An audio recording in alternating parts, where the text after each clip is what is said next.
Hello दोस्तों, मेरे YouTube channel में आप सभी दोस्तों का स्वागत है। मैं फिर आपके लिए एक नई कहानी लेके आ गया हूँ। तो दोस्तों, चैनल को सब्सक्राइब करें और लाइक करें और कमेंट सेक्शन में कमेंट करके हमें ज़रूर बताएं आपको हमारी कहानी कैसी लगी। तो चलिए कहानी करते हैं शुरू।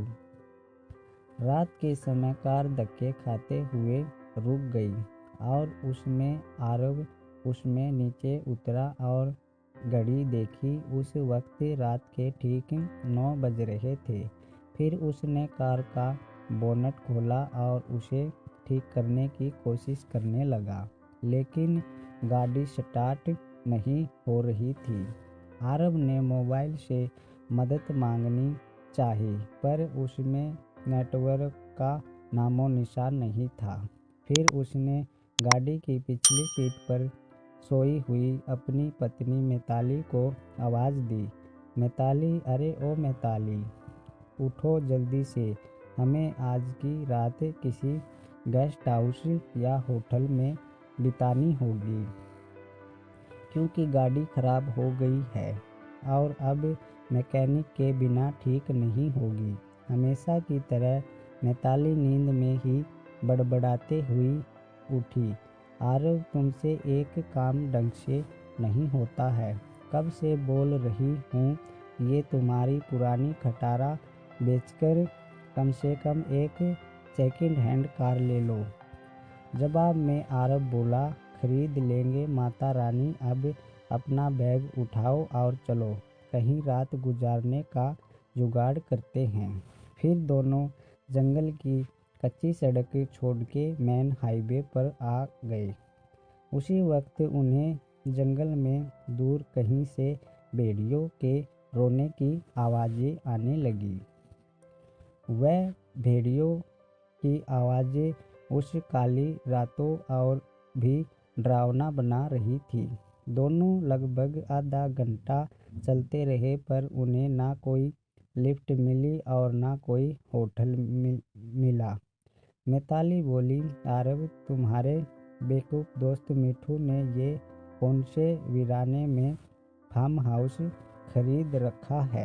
इस बात पर आरव कुछ कहता उससे पहले ही आसमान में ज़बरदस्त बिजली कड़की।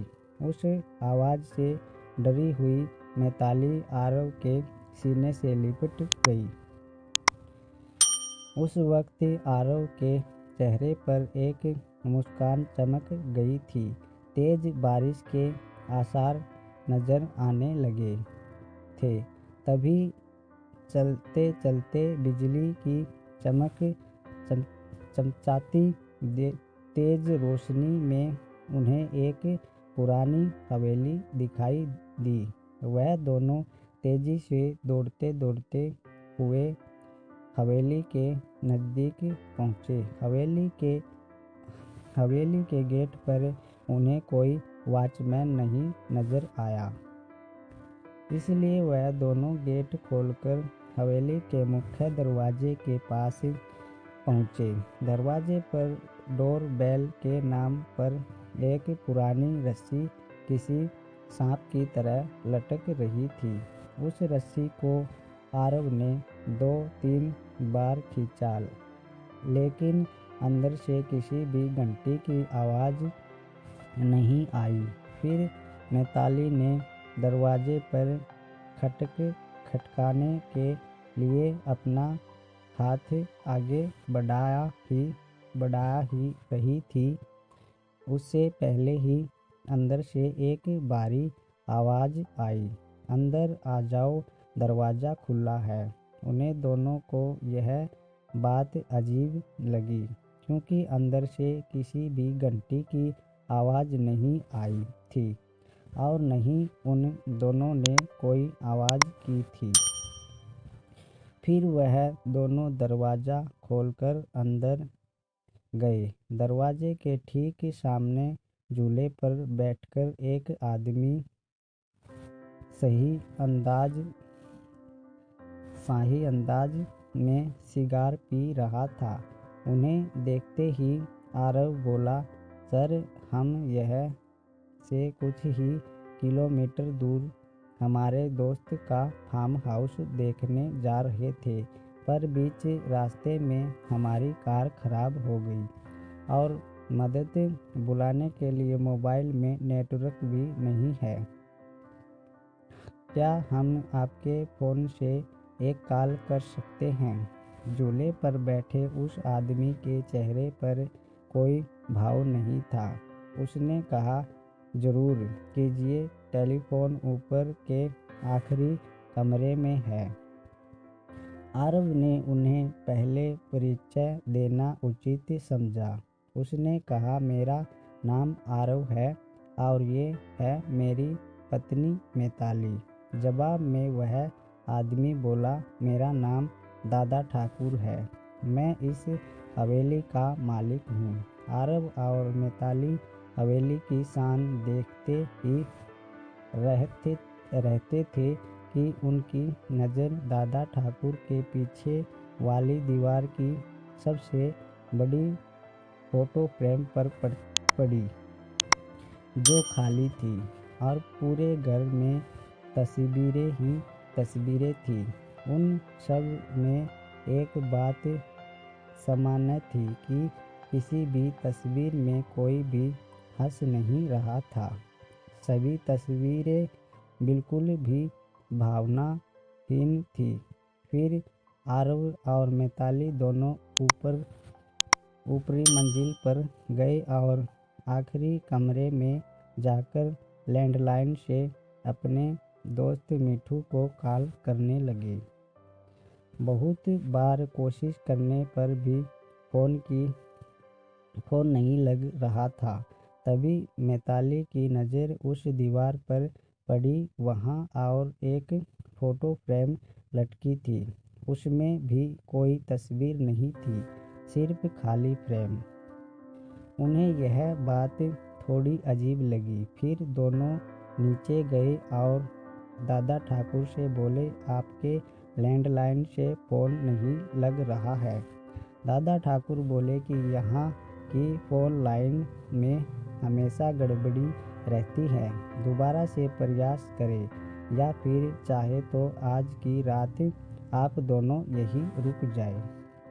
मिताली और आरव कमरे में जाकर फिर कॉल लगाने की कोशिश करने लगे, पर जब बेकार आखिरी में दोनों ने रात को वहीं रुकने का निर्णय लिया। बेड पर लेटते ही दोनों की आंख लग गई।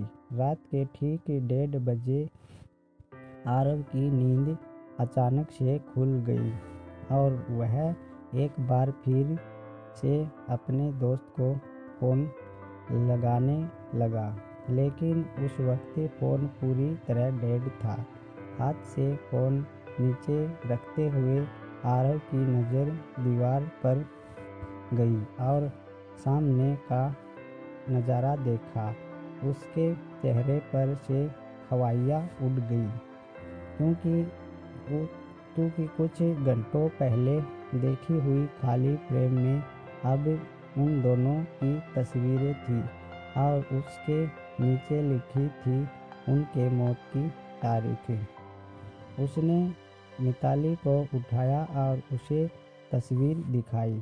वह बोली, यहाँ कुछ तो गड़बड़ है आरव, हमें अभी के अभी यहाँ से बाहर निकलना होगा। फिर दोनों ने वहाँ से सरपट दौड़ लगाई। सीढ़ियों से वह दोनों तेजी से नीचे उतरने लगे, पर उतरते वक्त सीढ़ियों पर उन्हें 4 पैरों की जगह 6 पैरों आवाज़ आ रही थी। अब वह दोनों काफ़ी डर चुके थे। कुछ भी करके उन्हें बस दरवाज़ा खोल के बाहर भागना था। पर दरवाजे के पास पहुंचने के बाद जब दोनों ने उसे खोलने की कोशिश की, पर उनकी कोशिश नाकाम रही, क्योंकि दरवाज़ा किसी ने बाहर से बंद कर दिया था और अब वह दोनों उस भूतिया हवेली में कैद हो चुके थे। आरव और मिताली दरवाज़ा पीट रहे थे, मदद के लिए चिल्ला रहे थे। उसी वक्त बदकिस्मत से बिजली चली गई और मौत ने अंधेरे की चादर से सब कुछ ढक लिया और चारों तरफ शमशान का सन्नाटा फैल गया। नैताली अपने कांपते हाथों से मोबाइल टॉर्च चालू करने लगी। जैसे ही उसने टॉर्च चालू की, उसकी रोशनी सबसे पहले सामने वाली उस बड़ी से फोटो फ्रेम पर पड़ी, जिस फ्रेम को आते वक्त दोनों ने खाली बिना तस्वीर की देखा था। उस खाली फोटो फ्रेम में अब झूले पर बैठे दादा ठाकुर की तस्वीर शैतानी मुस्कान दे रही